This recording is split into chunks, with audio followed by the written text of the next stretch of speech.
this may be hard to believe, but it has been 5 years since COVID-19 was declared a pandemic. Sadly, millions of lives were lost, and our way of life was turned upside down. The lockdowns, contact tracing, and social distancing had a massive impact on sports globally, including right here in Los Angeles. Here's our Darren Haynes.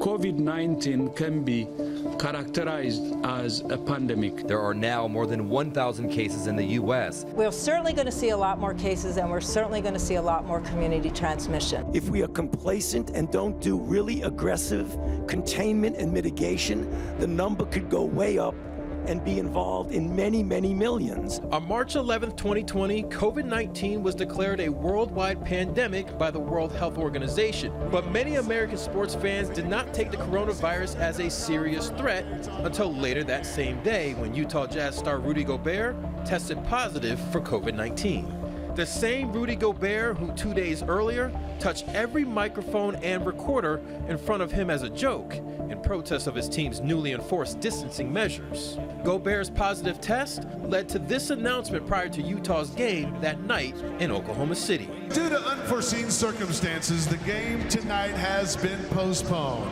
The NBA became the first major American sports league to suspend play due to the coronavirus pandemic, a decision that shocked then Dallas Mavericks owner Mark Cuban when he received the same NBA memo.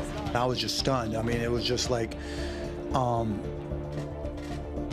this is something out of a movie, and you just don't expect it to happen in real life. But the NBA shutdown proved to be just the tip of the iceberg.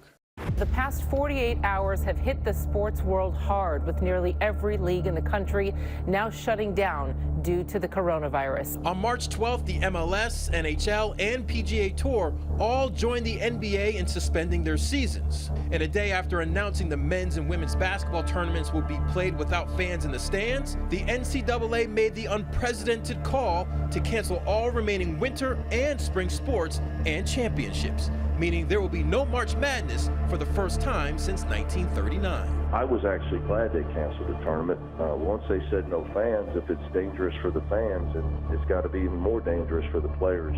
Major League Baseball followed suit, suspending all remaining spring training games and pushing back opening day. Number one, it's about the well-being and the health of the fans and the players and the coaches and people that are affiliated with baseball. While baseball was not being played at the home of the boys in blue, it served as the city's home base for one of the community's biggest needs, COVID-19 testing. This site here today that we are announcing opening at Dodger Stadium is the largest site in the United States of America, with a capacity to test every single day 6,000 people right here in one site at Chavez Ravine. Understandably, sports took a back seat while the world attempted to get a handle on COVID-19. The 2020 Tokyo Olympics were rescheduled for 2021. The NFL draft is done virtually from Commissioner Roger Goodell's basement, and leagues continue to struggle to find a way to return to competition. Is there a protocol, frankly, with or without fans, in which we can resume play? What makes sense here, and without compromising anyone's safety? On June 30th, the NBA tipped off a 22-team restart to their season in the fanless Orlando bubble at Walt Disney World.